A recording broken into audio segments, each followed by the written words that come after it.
वक्त से दिन और रात, वक्त से कल और आज, वक्त की हर शय गुलाम, वक्त का हर शय पे राज। समझ तो गए होंगे आप लोग।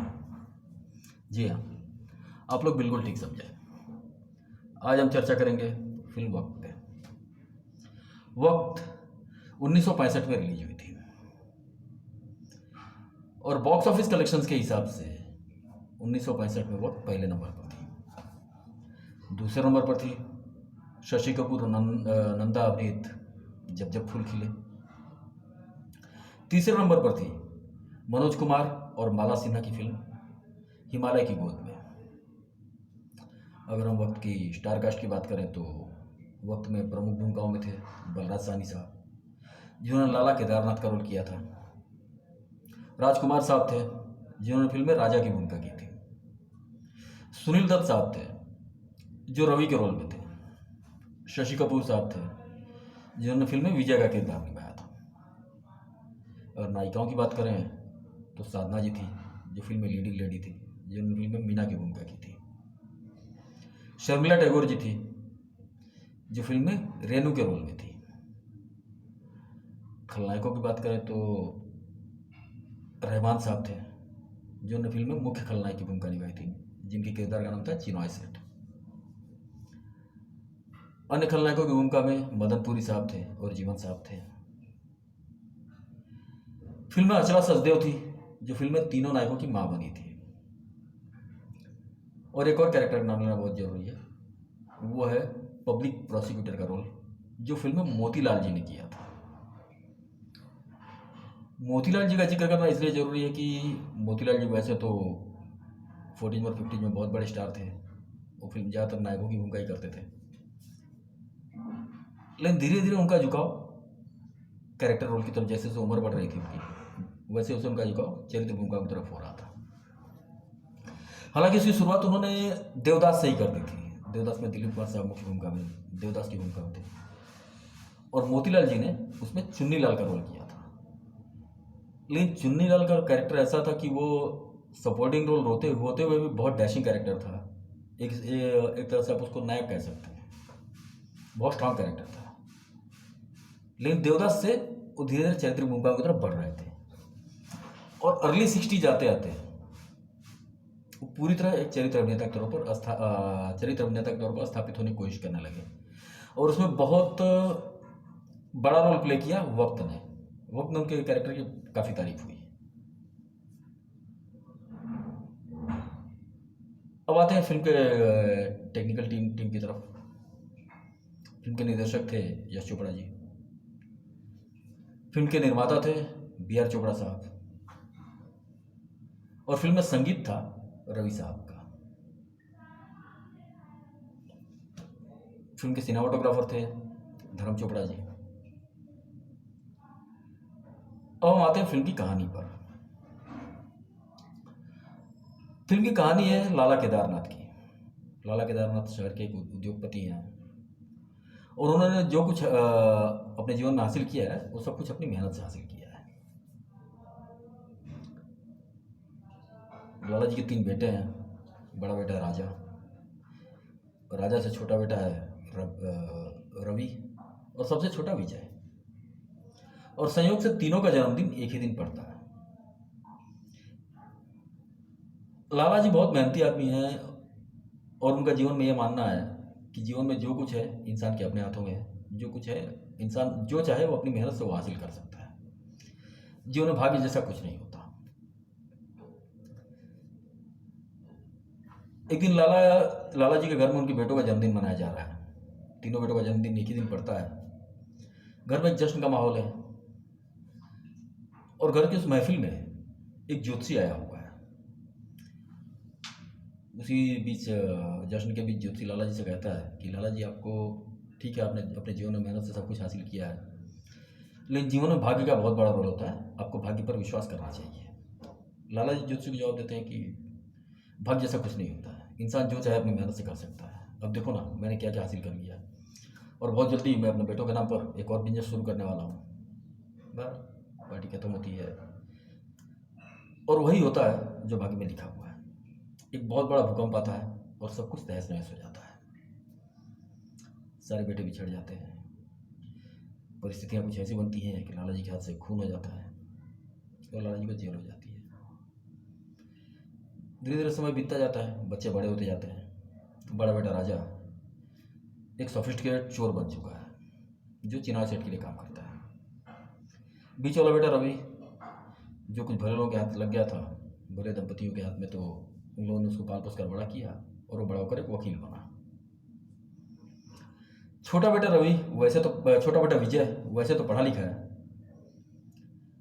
बीए पास है, लेकिन उसको उसकी योग्यता के अनुसार नौकरी नहीं मिलती है, इसीलिए वो मजबूरी में एक ड्राइवर की नौकरी कर रहा है। कहानी आगे बढ़ती जाती है, फिल्म में नायिकाओं की एंट्री होती है। मीना जिसकी उनका साधना जी ने निभाई थी, मीना रवि से प्यार करती है। एक दिन राजा मीना को देखता है और उसको मीना से प्यार हो जाता है, और जिस दिन राजा मीना को प्रपोज करने जाता है उसी दिन राजा को पता चलता है कि मीना रवि से प्यार करती है, और राजा ये फैसला करता है कि वो रवि का कत्ल कर देगा। इसी बीच राजा को ये पता चलता है कि रवि उसका बचपन का बिछड़ा हुआ भाई है। अब राजा ये सोचता है कि वो मीना और रवि के बीच से हट जाएगा। कहानी आगे बढ़ती है और एक कत्ल हो जाता है। उस कत्ल का इल्जाम राजा के ऊपर लग जाता है और राजा को पुलिस पकड़ के ले जाती है। रवि राजा का केस लड़ता है। कहानी अब कोर्ट रूम में आ जाती है, कोर्ट रूम ड्रामा शुरू हो जाता है। फिल्म में गवाहों की एंट्री होती है, गवाही के लिए लाला जी को भी बुलाया जाता है, गवाही के लिए विजय भी आता है और कोर्ट रूम ड्रामा चलता रहता है। इसी बीच तीनों भाइयों को पता चलता है कि वो बचपन के बिछड़े हुए भाई हैं। लाला जी को पता चलता है कि ये तीनों उनके बेटे हैं। जब माँ आती है, पूरे परिवार का मिलन होता है और फिल्म एक सुखद अंत के साथ समाप्त होती है। अगर आप लोग ध्यान दें तो वक्त उसके बाद आने वाली, खास करके 70s और 80s में जो फार्मूला फिल्म का दौर चला था, लॉस्ट एंड फाउंड फार्मूला चला था। एक तरह से आप उनको कमर्शियल बड़े बजट की फार्मूला फिल्मों की वक्त को जननी कह सकते हैं। हालांकि फार्मूला फिल्म, इस तरह की फार्मूला फिल्मों का चलन तो 1943 में किस्मत से शुरू हो गया था, लेकिन किस्मत के रिलीज होने के बाद भी कुछ वैसी फिल्में बनी, लेकिन इस स्केल पर मल्टी स्टार और बड़ी फिल्म एक फार्मूला फिल्म कोई नहीं बनी थी। जो किस्मत भी थी, किस्मत एक माँ बेटे और बाप बेटे की बिछड़ने की कहानी थी। एक मल्टी स्टार फार्मूला फिल्म जहाँ पर 3 भाई हैं, 2-3 भाई हैं, एक बड़े बजट में इतने बड़े बड़े स्टार जहाँ एक साथ ही आ जाए, इस तरह की फार्मूला फिल्मों का चलन वक्त से शुरू हुआ। आप यादव बारात को वक्त की अगली कड़ी कह सकते हैं। यादव बारात जो 1973 में रिलीज हुई थी, अगर आप देखें तो यादव बारात में धर्मेंद्र ने वही भूमिका निभाई थी जो वक्त में राजकुमार ने निभाई थी। यादव बारात में विजय अरोरा ने वही भूमिका निभाई थी जो कि वक्त में सुनील दत्त ने निभाई थी। और यादव बारात में तारिक खान ने जो भूमिका निभाई थी वही भूमिका वक्त में शशि कपूर ने निभाई थी। पूरी तरह से वही ड्रामा था। उसमें भी धर्मेंद्र के सामने कोई हीरोइन नहीं थी। यहाँ भी राजकुमार के सामने कोई हीरोइन नहीं थी। धर्मेंद्र का जैसा सीरियस रोल था वैसा ही सीरियस कैरेक्टर वक्त में राजकुमार का था। तो अब यादव की बारात को वक्त की अगली कड़ी कह सकते हैं। अमर अकबर एंथोनी को यादव की बारात की अगली कड़ी कह सकते हैं, और नसीब को अमर अकबर एंथोनी की अगली कड़ी कह सकते हैं। ये सिलसिला ऐसे ही चलता रहा। ये पूरे 70s और 80s में ऐसी अनगिनत फिल्में आई। मैंने जिन फिल्मों का नाम लिया ये तो वो फिल्में थी जो बहुत बड़े स्तर पर हिट हुई थी और आज क्लासिक फिल्मों का दर्जा रखती है। लेकिन इन सभी फिल्मों की जननी अगर कहा जाए तो वक्त है। अब बात करें वक्त के संगीत की। संगीत था रवि साहब का और लगभग सारे गाने हिट थे, जिसमें 2 गाने हैं, वो मेरे जोहरा जबी और चेहरे पे खुशी आ जाती है, जब सामने तुम आ जाते हो चेहरे पे खुशी आ जाती है। ये 2-3 जो कुछ गाने थे ये बहुत ज़्यादा हिट हुए थे। लेकिन यहाँ आपको बताता चलूँ कि इस फिल्म के संगीतकार के तौर पर रवि साहब पहली पसंद नहीं थे। फिल्म के लिए संगीतकार के तौर पर पहली पसंद थे शंकर जयकिशन साहब, जो उस समय स्टार म्यूजिक डायरेक्टर थे और नंबर 1 का दर्जा रखते थे। और शंकर जयकिशन एक फिल्म करने के लिए तैयार भी थे, लेकिन इसी बीच एक छोटा सा विवाद हो गया। शंकर जयकिशन की अपनी टीम थी, वो गीतकार के तौर पर हमेशा शैलेंद्र या हसरत जयपुरी को प्रीफर करते थे। और यहाँ बी आर चोपड़ा साहब साहिर लुधियानवी जी को पहले गीतकार के तौर पर साइन कर चुके थे। अब यहाँ दोनों का टकराव हो गया। बी आर चोपड़ा साहब साहिर लुधियानवी साहब को चेंज करने के लिए तैयार नहीं थे, और शंकर जयकिशन साहिर लुधियानवी के साथ काम करने को तैयार नहीं थे, और अंततः शंकर जयकिशन ने फिल्म छोड़ दी और फिल्म गई रवि साहब के हिस्से में। रवि साहब ने बहुत अच्छा काम किया और बहुत अच्छा संगीत दिया, इसके गाने आज तक याद किए जाते हैं। अब बात करते हैं साधना जी की। साधना जी उस दौर में लीडिंग, जो इस फिल्म में लीडिंग लेडी थी, लगभग हाईली पेड एक्ट्रेस थी, बहुत बड़ी स्टार थी, और इस फिल्म को करके साधना जी बहुत खुश थी, खास करके अपने लुक से। उनको अपना लुक इस फिल्म में इतना पसंद था, इसके बाद उन्होंने लगभग कई सालों तक लगभग अपनी हर फिल्म में इसी तरह का लुक लिया। ज़्यादा खुशी इस बात के लिए भी थी कि इस फिल्म के लिए उनको बेस्ट एक्ट्रेस का नॉमिनेशन मिला था। एक बात समझ में नहीं आती है कि साधना जी भी खुश थी, यश चोपड़ा जी भी खुश थे, बी आर फिल्म भी खुश था, लेकिन साधना जी को यश चोपड़ा जी ने इसके बाद रिपीट नहीं किया कभी। बहरहाल फिल्म की दूसरी नायिका शर्मिला टैगोर। शर्मिला टैगोर, उनकी एक दो फिल्में शायद कश्मीर कली रिलीज हो चुकी थी। वो स्टार, इतनी बड़ी स्टार नहीं बनी थी, लेकिन वो स्टार बन चुकी थी। और इस फिल्म में भी हालांकि पूरी फिल्म में लगभग पूरा फोकस साधना जी पर ही था। शर्मिला टैगोर की भूमिका बहुत छोटी थी, इन फिल्म से लाभ उनको ही हुआ। अब आते हैं शशि कपूर जी पर। 1965 शशि कपूर के करियर के लिए एक स्वर्णिम साल साबित हुआ। इसके पहले शशि कपूर की दो फिल्में आ चुकी थी, धर्मपुत्र आ चुकी थी, एक आध और फिल्में आ चुकी थी, लेकिन शशि कपूर अभी स्टार नहीं बने थे। हालांकि धर्मपुत्र क्रिटिकली बहुत अक्लेम हुई थी, शशि कपूर के काम की बहुत तारीफ हुई थी, और धर्मपुत्र के लिए शशि कपूर को नेशनल अवार्ड मिल रहा था, लेकिन शशि कपूर ने खुद और अवार्ड लेने से इनकार कर दिया। यहाँ शशि कपूर जी की ईमानदारी की बहुत तारीफ करनी चाहिए, उनकी ईमानदारी की कदर करनी चाहिए कि नेशनल अवार्ड मिल रहा था और उन्होंने मना कर दिया। और मना किस लिए किया कि उन्होंने कहा कि मुझे अपना काम इस फिल्म में उतना पसंद नहीं है, मैं इससे और बेहतर काम कर सकता था, मुझे अपनी परफॉर्मेंस पसंद नहीं है, इसलिए मैं इस अवार्ड का हकदार नहीं।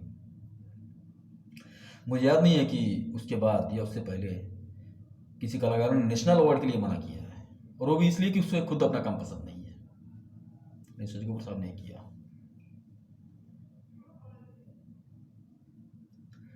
अब बात करते हैं यश चोपड़ा जी की। 1947 में पार्टीशन हुआ था, और उस पार्टीशन का यश चोपड़ा के दिमाग पर बहुत गहरा प्रभाव पड़ा था। अगर आप उस दौर की उनकी फिल्में देखें लेट 50 से, और उनकी शुरुआत जो 3-4 फिल्में हैं, खासकर वक्त तक, लगभग हर फिल्म में आपको उस पार्टीशन का कोई ना कोई प्रभाव दिखेगा। यहाँ तक कि वक्त में भी जो भूकंप वाला दृश्य है, कहीं ना कहीं से वो दृश्य बंटवारे की याद दिलाता है। इस फिल्म में और एक खास बात आपको देखने को मिलेगी, और इस फिल्म ने यश चोपड़ा कई फिल्मों में, हालांकि वैसे तो ये फिल्म तीन भाइयों को मिलने बिछड़ने की कहानी है और उन्हीं के इर्द गिर्द घूमती है, लेकिन यश चोपड़ा जी यहाँ भी वो लव ट्रायंगल डालना नहीं भूले। यानी कई फिल्मों में शायद उनका मनपसंद सब्जेक्ट था कि चाहे वो फिल्म लव स्टोरी हो या ना हो, कहीं ना कहीं से ट्रायंगल आ जाता था। अगर ट्रायंगल नहीं होता था तो एक अलग किस्म की लव स्टोरी आती थी। जैसे यहाँ पर भी मीना रवि से प्यार करती है, रवि मीना से प्यार करता है, ये दोनों एक दूसरे से प्यार करते हैं। राजा का अलग सीरियस कैरेक्टर है, लेकिन यहाँ भी राजा, रवि और मीना के बीच में एक ट्रायंगल उन्होंने डाल दिया। ये चीज़ आप ट्रायंगल आपको दाग में भी देखने को मिलेगा। दाग से शुरू हुआ, दाग, कभी कभी, सिलसिला, चांदनी, डर, लगभग उनकी हर फिल्म में, कुछ फिल्में ही ऐसी हैं जिनमें ट्रायंगल नहीं है, जैसे काला पत्थर है, मशाल है, जहाँ कोई स्कोप नहीं था डालने का।